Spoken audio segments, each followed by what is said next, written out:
With the Championship Player of the Season, EFL Young Player of the Season, a spot in the EFL Team of the Season, and a PFA Young Player of the Year nomination under his belt, you don't have to be a genius to figure out that Ryan Sessegnon's got a pretty bright future ahead of him.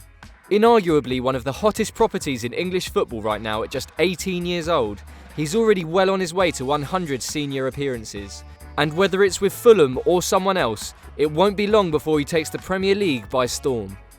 Since signing for his local club at the age of 8, Roehampton-born Sessegnon has risen through the ranks incredibly quickly, becoming the first player born in the 21st century to score for a professional English team back in 2016 shortly after his 16th birthday. Raised on a diet of cage football growing up, as with many talented youngsters, he was put right up front before progressing back down the pitch and finding his true position as he got older. With a brilliant engine, pace and attacking instinct, he initially looked the perfect modern fullback, but Fulham couldn't ignore his knack for a goal and moved him forward to the left wing, where he's played the second half of this season. I think his strongest position is definitely left wing. He seems to have these instincts. He's always where you need him in the box. Back post, scores so many tap-ins, and for that to waste him at left back, I don't think it's right. It's so rare to find someone so young with those kind of abilities and instincts in the box. Although it's still early days, it's a positional arc that's already led to comparisons with Gareth Bale, and with 15 league goals this season, it's not hard to see why. In November, Sessegnon became the first 17-year-old to score a hat-trick in England's top 4 leagues since Dele Alli, a player he also has a few things in common with. Like Sessegnon, Ali has racked up the best part of 75 appearances in the Football League before moving on to Tottenham. Whether it's the legacy of players like John Bostock who moved to bigger clubs and never got a look in, or simply out of respect for the club who took him in, Sessegnon doesn't seem likely to push for a move away from Craven Cottage anytime soon. He's a local boy to Fulham, and I think that's one of the main reasons why he isn't necessarily looking to move up a level so quickly.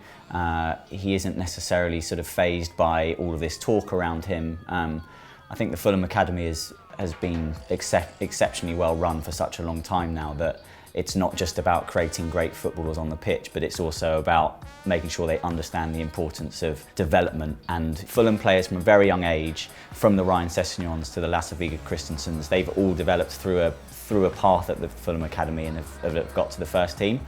And I think that that's a really valuable thing for a youth player to see. Because for all the plaudits he's been getting for his performances on the pitch, he's also been impressing people off it. With an old head on young shoulders, he's well placed to avoid the pitfalls that so many young players of similar calibre and potential have succumbed to in the past. Despite solid interest from Tottenham and murmurings of interest from a whole host of other huge sides, he hasn't had his head turned. I think obviously as a Fulham fan, it would be a real shame if we don't go up, but I think it will also be a shame for him because I think we see a lot of young Wonderkids that move maybe at the wrong time to the wrong level of club.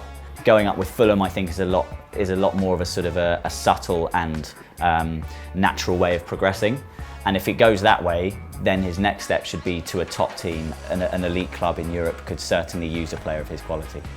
Keen to learn, confident but level-headed, concentrating on his football and not desperate to secure a first massive move or contract, you'd be hard-pressed to find anyone with a bad word to say against him.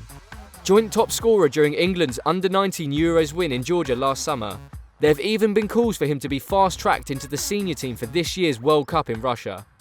His manager, Slavisa Jokanovic, didn't exactly quash the speculation in March when he said, "I cannot recommend him to people, but nobody can make mistakes with this kid.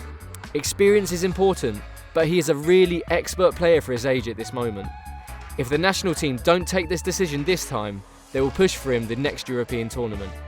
Unsurprisingly, Sessegnon is keeping his feet on the ground, taking England talk as a compliment, but refusing to get distracted and remaining entirely focused on Fulham. It's hard to say whether throwing him in the deep end would end up being more Theo Walcott than Wayne Rooney, but a 3-lines debut in the not-too-distant future seems an inevitability. A natural finisher with incredible physical attributes, the intelligence and positional awareness to consistently be in the right place at the right time in the box, there's no reason Sessegnon can't make it all the way to the top of the game. Having grown up idolising Luke Shaw, Sessegnon's now in the presumably extremely surreal situation of supposedly being lined up for a move to Old Trafford to replace him this summer. If that doesn't convince you that he's worth getting excited about, nothing will.